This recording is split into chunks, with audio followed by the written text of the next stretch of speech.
بسم اللہ الرحمن الرحیم نحمدہ و نصلی علی رسولہ الکریم۔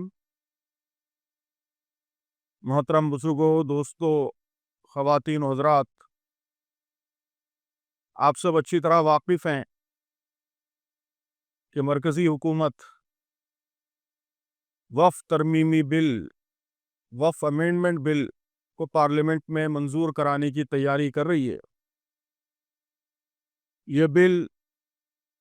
مسلمانوں کے مذہبی حقوق، ان کے جو ریلیجس رائٹس دستور نے، کانسٹیٹیوشن نے دیے ہیں،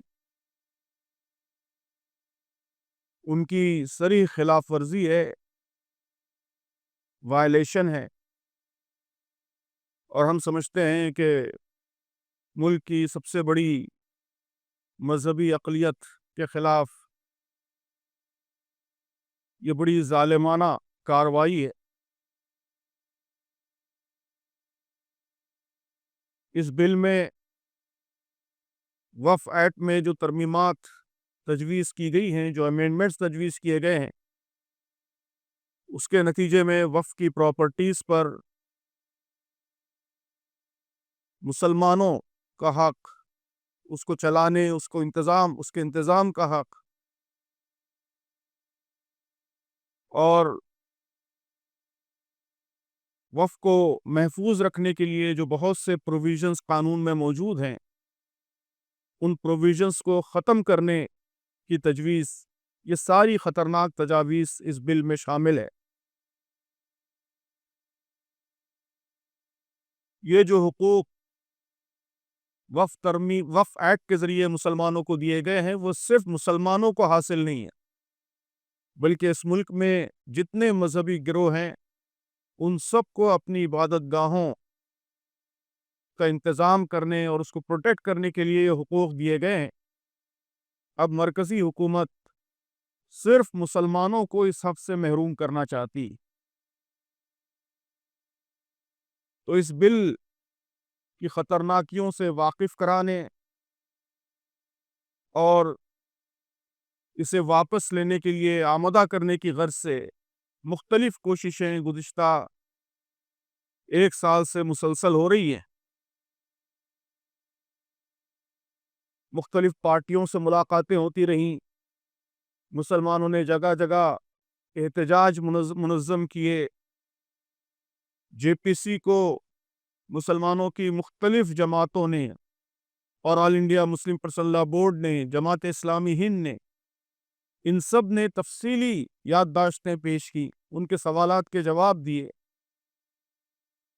تو ہر ممکن کوشش کی گئی کہ اس بل کو واپس لینے پر آمادہ کیا جائے، لیکن اس کے باوجود یہ بڑے افسوس کی بات ہے کہ سارے جمہوری طریقوں کو روندتے ہوئے یہ بل پارلیمنٹ میں بلکہ پارلیمنٹ سے منظور کرانے کی کوشش ہو رہی ہے۔ تو اب اس کے سوا کوئی آپشن باقی نہیں رہا کہ مسلمان اس کے خلاف بڑے پیمانے پر احتجاج کرے۔ چنانچہ All India Muslim Personal Law Board نے یہ طے کیا ہے کہ 13 مارچ کو جنتر منتر پر مظاہرہ کیا جائے گا، اور ملک کے مختلف علاقوں میں بھی اس طرح کے مظاہرے کیے جائیں گے۔ تو میں سمجھتا ہوں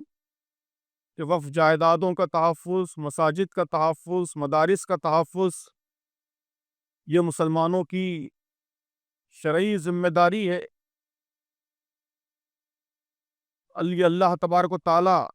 کی ملکیت ہے وقف کی جائیدادیں، اور مسلمان اس کے امین ہیں، اس کے ٹرسٹی ہیں،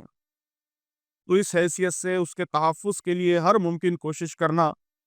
یہ ان کی ذمہ داری ہے۔ تو میں خاص طور پر 13 مارچ کے جنتر منتر کے مظاہرے میں بڑے پیمانے پر شرکت کے لیے دلی کے اور دلی کے اطراف اکناف کے مسلمانوں سے اپیل کرتا ہوں، اور یہ بھی اپیل کرتا ہوں کہ اس بل کو نامنظور کرانے کے سلسلے میں جو کوششیں بھی ممکن ہیں، وہ مسلمانوں کی مختلف جماعتیں، تنظیمیں، ان کے گروپس، سول سوسائٹی کی تنظیمیں، اپوزیشن کے گروپس، ان سب کو ہر طرح کی کوششیں کرنی چاہیے۔ جنتر منتر کا یہ دھرنا بھی انشاءاللہ تمام مسلم تنظیموں، سول سوسائٹی آرگنائزیشنز، مختلف مائنورٹی تنظیموں، ان سب کے اشتراک کے ساتھ یہ دھرنا منظم کیا جا رہا ہے، تو اسے ہر ممکن طریقے سے کامیاب بنائیے۔